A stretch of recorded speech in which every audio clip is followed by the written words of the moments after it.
Yet they delineate the Quasarate cabal guided by Corpa, the panegyrist. They take us step by step through Corpa's plan to make a martyr of Muad'Dib and place the blame on Chani, the Fremen concubine. How can any of this explain the facts as history has revealed them? They cannot. Only through the lethal nature of prophecy can we understand the failure of such enormous and far-seeing power. Hopefully, other historians will learn something from this revelation.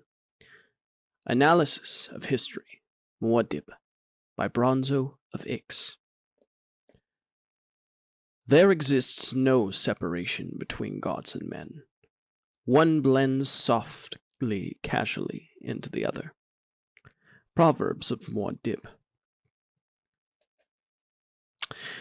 Despite the murderous nature of the plot he hoped to devise, the thoughts of Scytale, the Tleilaxu face dancer, returned again and again to rueful compassion.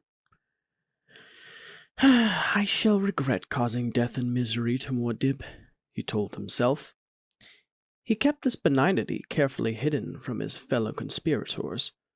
Such feelings told him, though, that he found it easier to identify with the victim than with the attackers, a thing characteristic of the Tleilaxu. Scytale stood in bemused silence, somewhat apart from the others. The argument about psychic poison had been going on for some time now. It was energetic and vehement, but polite in that blindly compulsive way adepts of the great schools always adopted for matters close to their dogma.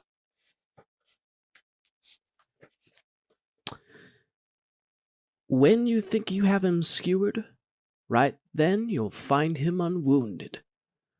That was the old Reverend Mother of the Bene Gesserit, Gaius Helen Moheim, their hostess here on Wallach IX. She was a black-robed stick figure, a witch crone seated in a floater chair at Scytale's left.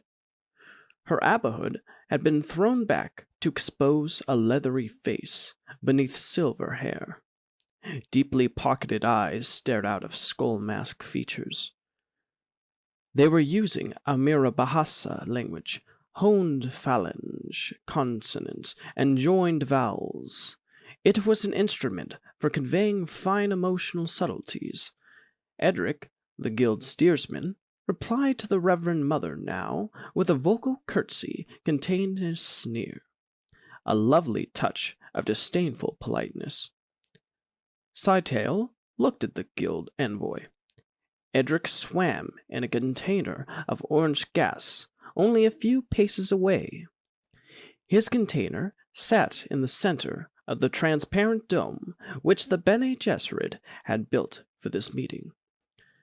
The guildsman was an elongated figure, vaguely humanoid, with finned feet and huge fanned membranous hands, a fish in a strange sea. His tank's vents emitted a pale orange cloud, rich with the smell of the geriatric spice, melange. If we go on this way, we'll die of stupidity. That was the fourth person present, the potential member of the conspiracy, Princess Irulin, wife, but not mate, Scytale reminded himself, of their mutual foe. She stood at a corner of Edric's tank, a tall blonde beauty, splendid in a robe of blue whale fur and matching hat.